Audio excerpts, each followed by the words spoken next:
بسم اللہ الرحمن الرحیم۔ احباب چمن، السلام علیکم ورحمۃ اللہ وبرکاتہ۔ چند دنوں سے ایک ٹک ٹاکر مقتولہ کے حوالے سے چہمگوئیاں جاری ہیں۔ آیا کہ وہ ٹھیک ہے یا پھر اس کا قاتل ٹھیک ہے، اس کا عمل ٹھیک ہے یا پھر اس قاتل کا رد عمل ٹھیک ہے۔ کافی ساری بحث و تمہیز کا سلسلہ جاری ہے اور تسلسل کے ساتھ جاری ہے۔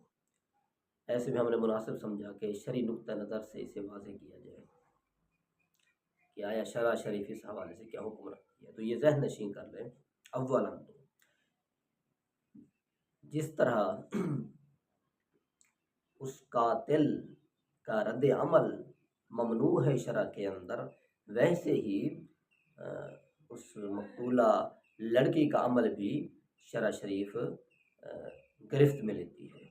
یعنی دونوں کا عمل شرع شریف کے لحاظ سے ٹھیک نہیں ہے، دونوں کا عمل شریعت مسموع نہیں سمجھتی، شریعت کو مقبول نہیں ہے۔ لہٰذا کسی ایک کو آڑے ہاتھوں لینا یہ قرین انصاف نہیں ہے، بلکہ اس معاملے کو شرع شریف کی روشنی کے اندر اگر دیکھیں تو نتیجہ یہی نکلتا ہے کہ قصور دونوں کا ہے۔ اور شرع شریف کی روشنی کے اندر زیادہ قصور اس لڑکی کا ہے۔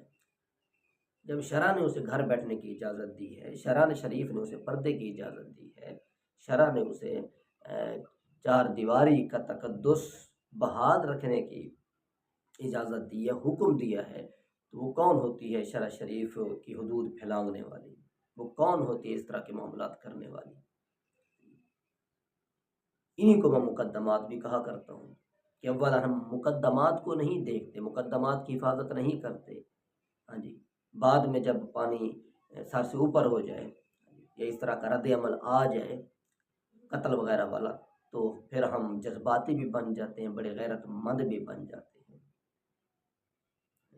وہی لوگ، خصوصاً وہی لوگ جو اس طرح کے معاملات دیکھتے ہیں، ایسی لڑکیوں کے سبسکرائبر بن جاتے ہیں، ایسے لوگ اللہ کے بندے، سب سے پہلے آپ نے مقدمہ دیکھنا تھا، سب سے پہلے اس کا فعل دیکھنا تھا کہ آیا شرع کے مطابق ہے کہ نہیں ہے، کیا لڑکی کو اجازت ہے اس طرح کے معاملات کرنے کی، کیا لڑکی اس طرح کے معاملات کر سکتی ہے، لڑکی سر عام آ سکتی ہے۔ جب ہم شریعت کو دیکھتے ہیں تو ہمیں اس طرح کا معاملہ نہیں ملتا۔ جب نہیں ہے تو اولاً تو گرفت اس لڑکی کی ہونی چاہیے۔ تو مختصر یہ کہ جس طرح لڑکا قصوروار ہے اسی طرح لڑکی قصوروار ہے۔ اندنا لڑکی زیادہ قصوروار ہے کیونکہ اس نے شریعت کو زیادہ پھلانگا اور اولاً پھلانگا ہے، کوئی معصومہ نہیں ہے، نہ اس حوالے سے کوئی بیان جاری کرنا چاہیے کہ اللہ اس پر رحمت کرے، یہ کرے، وہ کرے۔ فتویٰ لگتا ہے زہری اعمال پر، اللہ تعالیٰ جسے چاہے بخش دے، لیکن فتویٰ زہری اعمال پر لگتا ہے۔ کوئی اگر کفر کی حالت میں مرا تو اسے ہم کافر کہیں گے، اندرون خانہ اللہ تعالیٰ جانتا ہے۔ کوئی اگر اس طرح کی مردود حالت کے اندر گیا تو ہم اس کا اسی طریقے سے تذکرہ کریں گے۔ فتویٰ زہر پر ہے، اندر میرا رب جانتا ہے۔ یہ تھا حکم اور یہ تھا مختصر سا تبصرہ۔ ساتھ ہی میں کیونکہ انقلابی شخص ہوں، اپنی انقلابی گفتگو بھی ملانا چاہتا ہوں کہ کاش ہم نے یہاں انقلاب کی خاطر کام کیا ہوتا اور خلافت کی خاطر ہم نے جد و جہد کی ہوتی، اللہ تبارک و تعالیٰ کے کلی نظام کے قیام کے لیے ہم نے جد و جہد کی ہوتی، تو اس طرح کے معاملات نہ ہوتے، اس طرح کی آزادی رائے نہ ہوتی، اس طرح کا ننگا پن نہ ہوتا، اس طرح کے شرعی افعال نہ ہوتے، نہ ہی پھر اس طرح کا غیر شرعی رد عمل ہوتا۔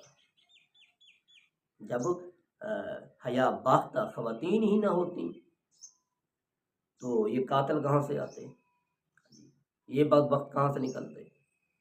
آج جب ہر طرف سے عریانی اور فحاشی ہے، خلافت ہے نہیں، عریانی اور فحاشی ہے، بالکل بے حیائی ہے، تو اس طرح کے جو معاملات ہیں وہ تو عام ہیں۔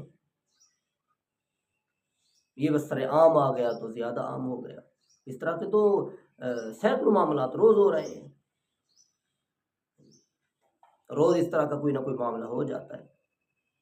جو شریعت سے سرعام ٹکراتا ہے، شریعت کی حدود سرعام پھلانگتا ہے، تو ہمیں چاہیے کہ ہم انقلاب برپا کریں، خلافت لے کر آئیں، اللہ تبارک و تعالیٰ کے نظام کی ترویج کے لیے جدوجہد کریں، تب جا کر اس طرح کے معاملات رکیں گے۔